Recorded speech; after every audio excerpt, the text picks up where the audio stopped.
আসসালামু আলাইকুম। এক নম্বর হাদিস শরীফ, আখলিস দীনাকা ইয়াকফিকাল আমালুল কলিল। হাদিস শরীফের অর্থ,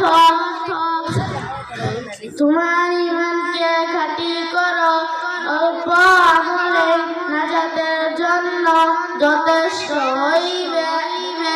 দুই নম্বর হাদিস শরীফ, খায়রুকুম মান তাআল্লামাল কুরআনা ওয়া আল্লামা।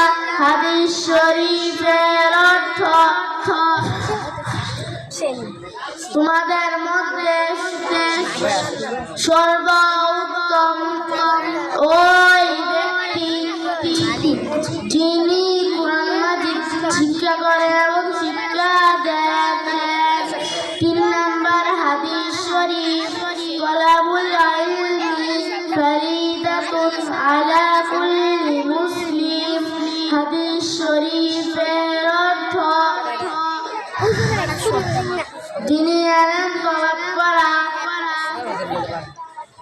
প্রত্যেক মুসলমানের উপর ফরজ।